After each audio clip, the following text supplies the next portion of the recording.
I think the point of my brief discussion here with you tonight is to try and open up the acquisitions process that a museum goes through in assembling its collection, and to say that really the genius of this collection at the IMA that Craig assembled over a very short and frenetic period of buying and acquiring and cajoling over a few years, the genius of it is that it really isn't that far removed from what anyone here, depending on what your budget is, can put together yourself should you be passionate about 20th and 21st century design and how you go about collecting that.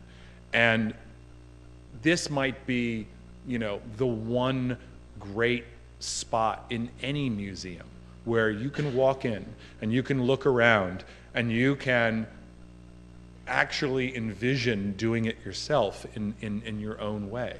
And the role of, I think, the IMA's collection here is to provide some guidance into how you can live with design in your own everyday life, as well as how you yourself can go about collecting in any manner of ways. And so what I thought I would do with just a few images, because my role for many, many years at all three auction houses in New York, at Sotheby's was my most recent gig for 10 years, as well as at Phillips, and before that Christie's, was working with private collectors, working with museums, working with a collecting audience, and trying to provide guidance in terms of how you yourself can go about forming a collection.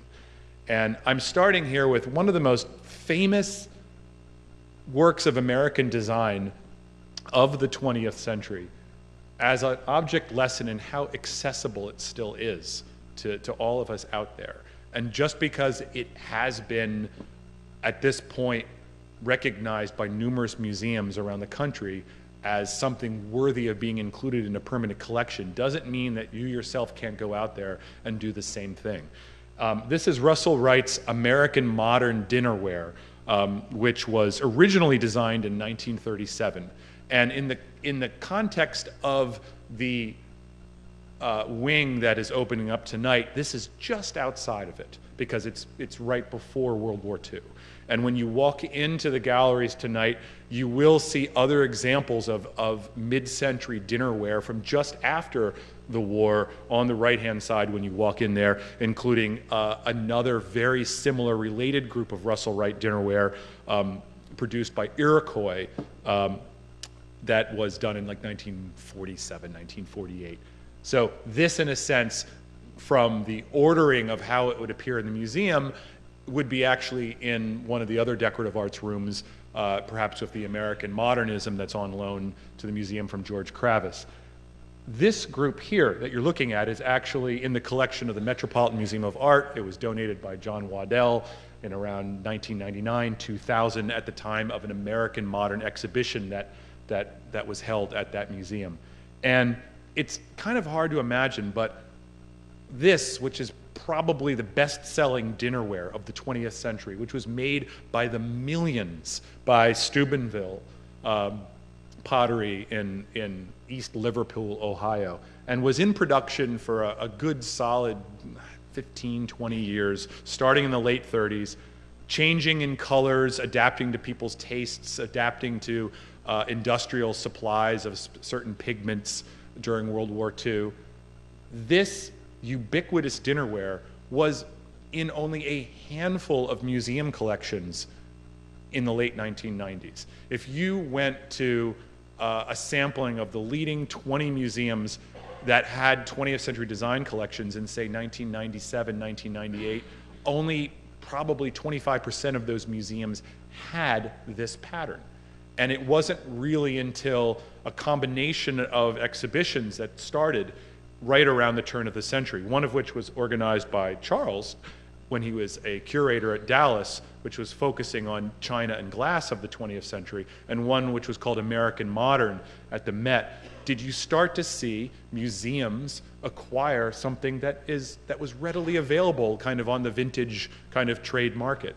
And I have a very personal relationship to this pattern as a personal collector, which is what I'm trying to use as an entry point for all of you here.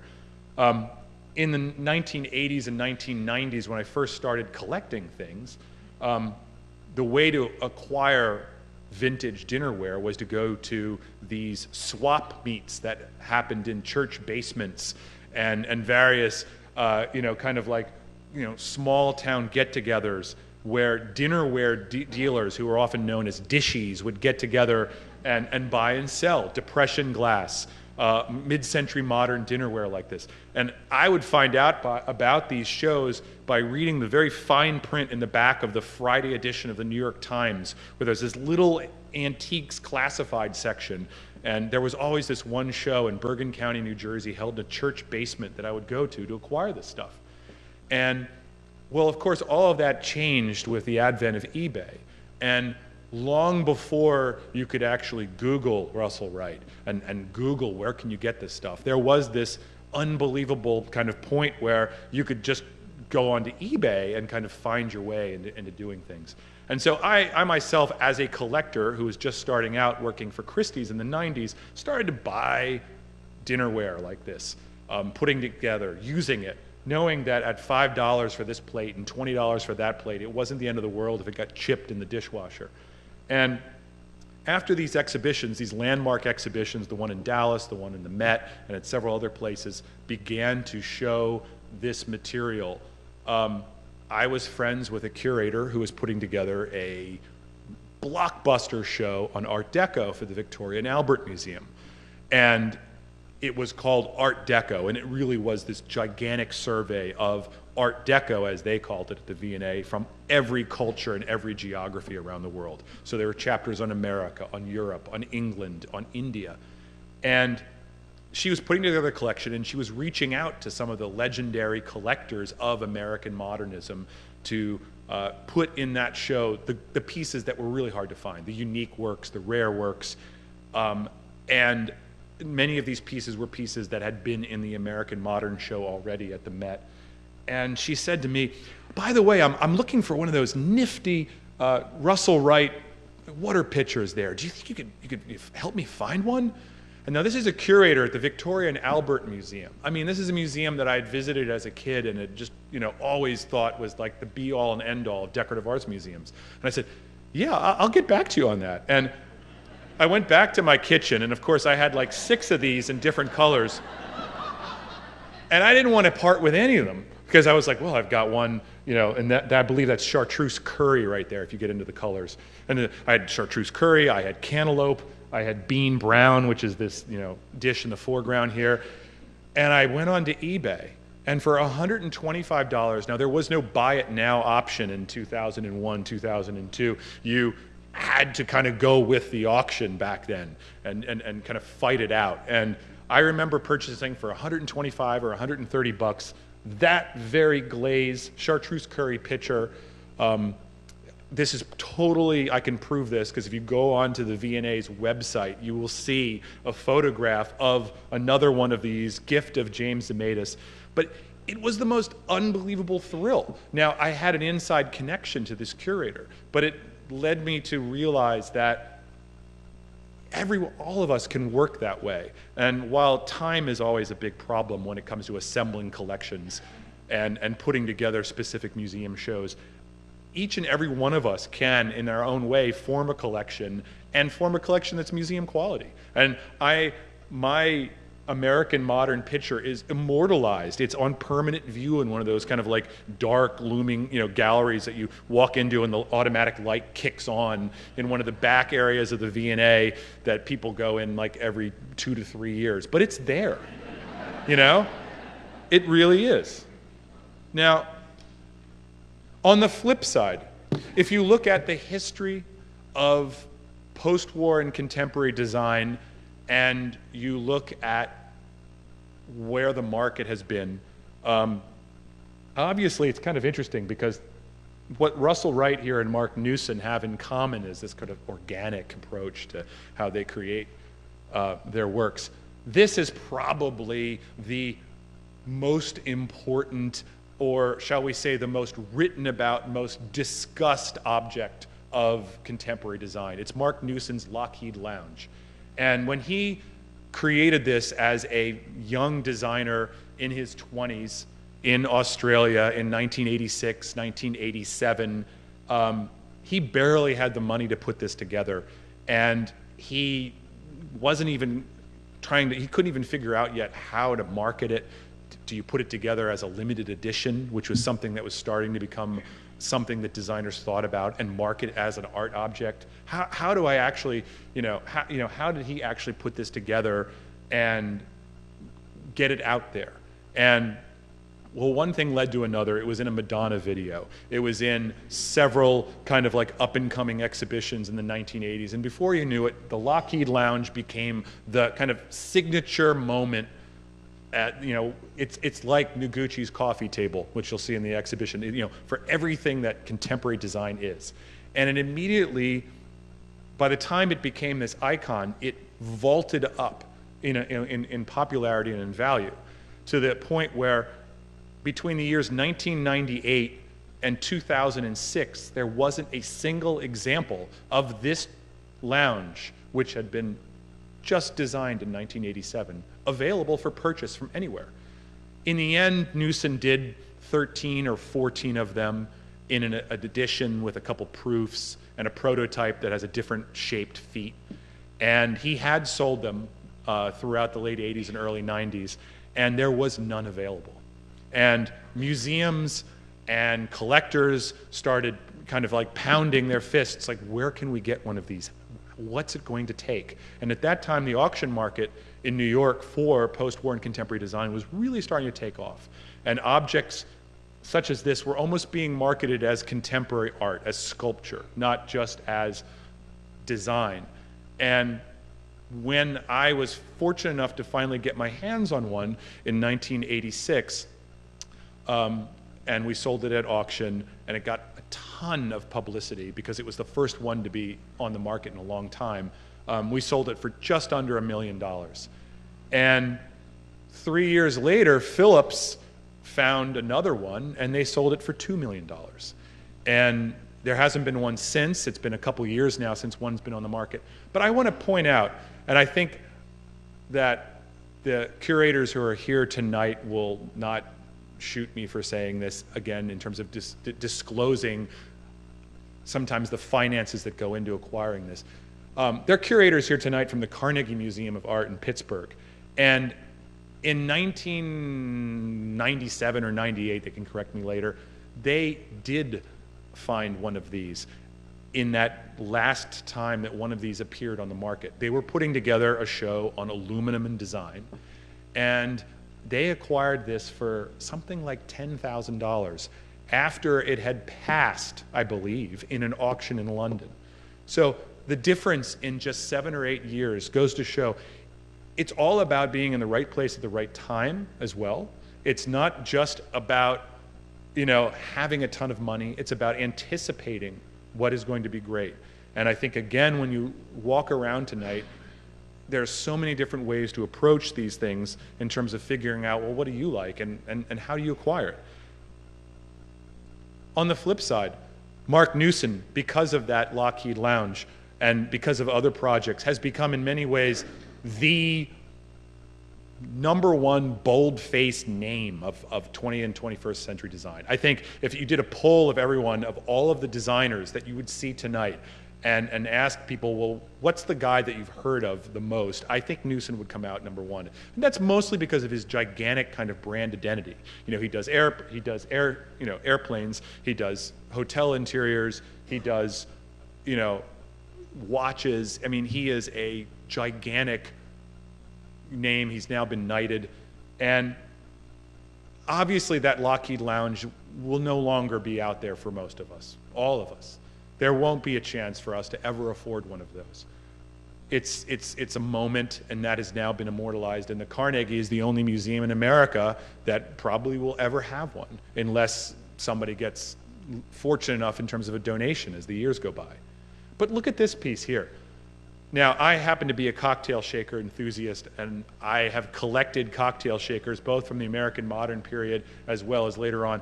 This is Marc Newson, and when you go into the exhibition tonight, if you haven't, you will notice that the IMA probably has the largest holdings of Alessi in America for sure, in a museum collection.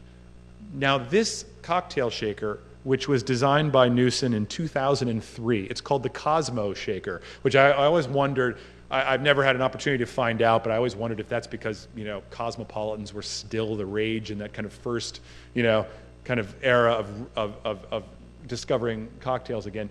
This shaker by Marc Newson is out of print already. It's gone.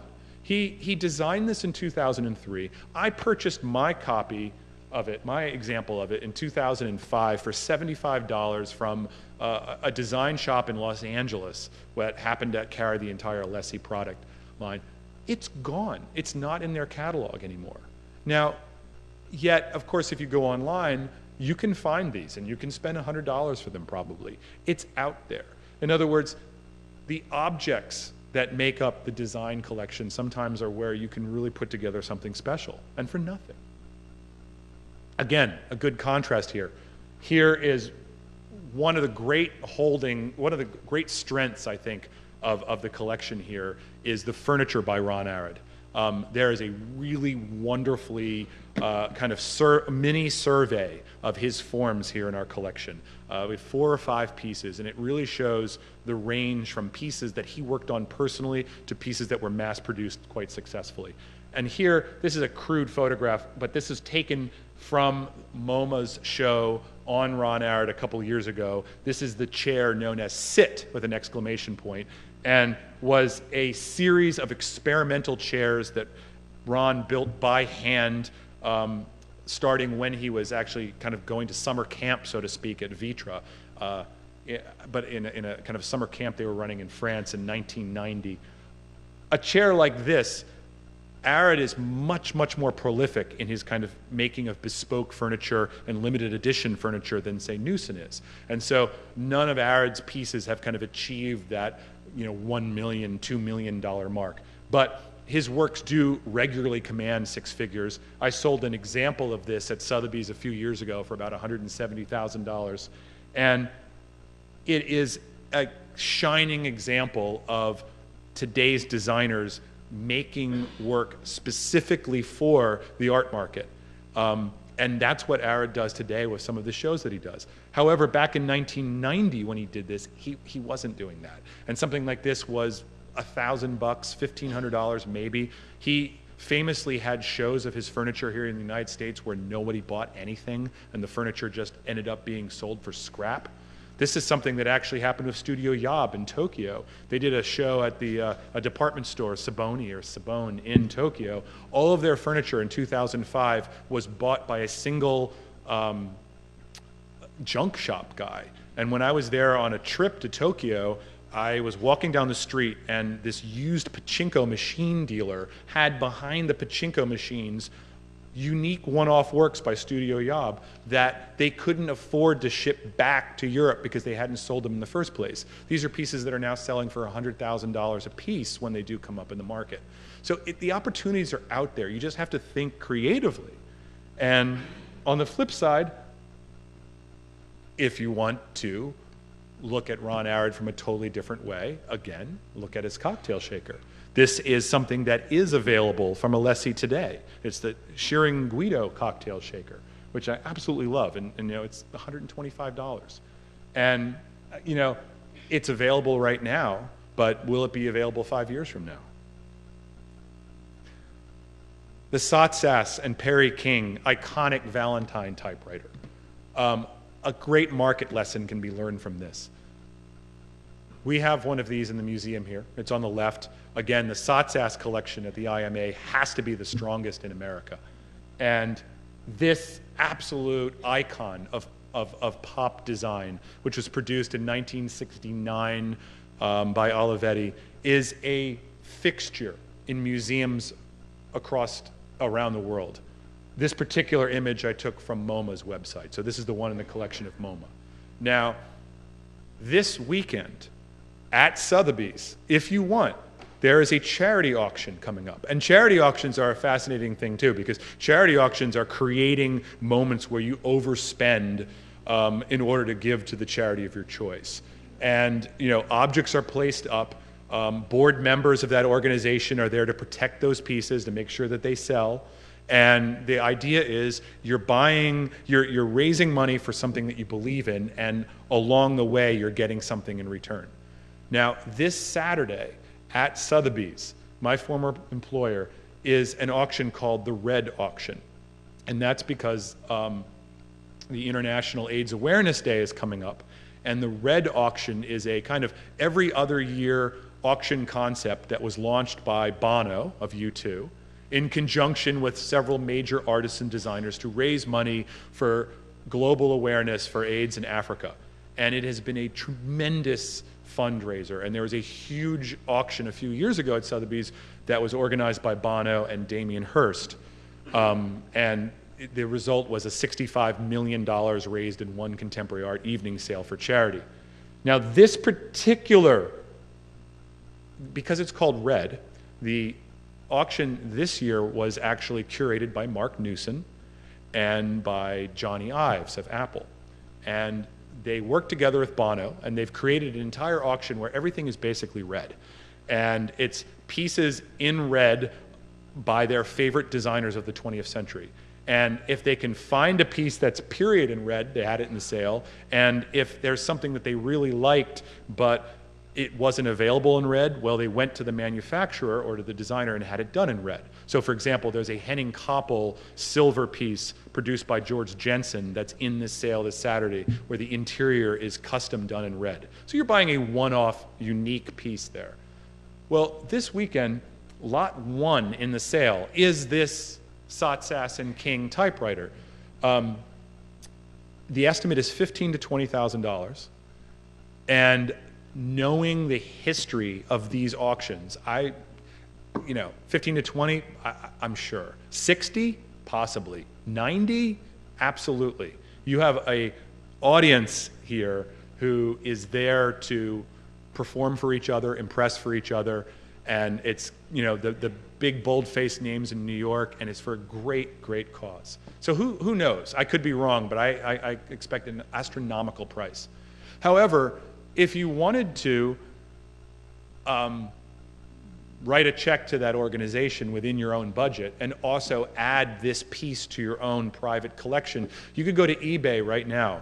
And on the Buy It Now category on eBay, there are 3 different dealers that are offering a beautiful period 1970 example of this for $500 each. So there are so many different ways in terms of how you do this. On the flip side, it's kind of fascinating. Satsas product design, affordable. Satsas Memphis, not necessarily as affordable.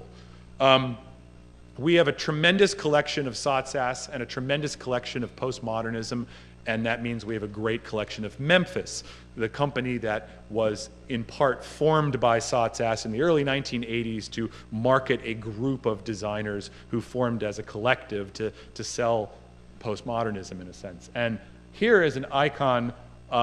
We have the Casablanca in our galleries. This is its first cousin, the Carlton. Both were designed by Satsas for Memphis for their first series in 1981, 1982. And what's fascinating about this is an example. There are definitely folks that when this first came out, bought this for their apartments, bought it to kind of integrate in because it was absolutely being written about in the same breathless way in 1981, 1982 as Marc Newson was being written about 20 years later. But these pieces were pretty expensive.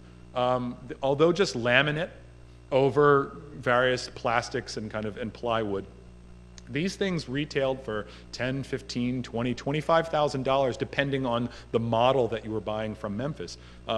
Michael Graves in the second run of Memphis did a tremendous vanity called the Plaza, which was $25,000 in 1986 to buy new. And what really happened was this is the kind of thing where people didn't, in the long run, couldn't live with. They couldn't decorate with it. They couldn't figure out how to make it work long term in their apartments and their collections. And as a result, it becomes more of a pure museum piece in many, many ways because it represents a moment in time a real period when globally people were looking at color and looking at reinterpreting historicism in a different way than they had before, as a rejection of modernism, as something different. The end result was, it, in the long run, wasn't a very commercially successful line, and most of them have now ended up in museums. Interestingly enough, today, if you were to go to auction, the actual asking prices for something as iconic as this is far less, especially when you adjust for inflation, than what the folks who bought them in the early 1980s paid for them. So not everything that you can buy in terms of great design is going to be an investment. Nonetheless, you can buy museum quality things at any point. And it's just a fascinating case study in that. And one more quick kind of thing, because I believe we are getting short on time here. The next two images are very much a case study in how a product develops over time, and things that you can learn from that as a collector. The first image here is taken straight out of our exhibition.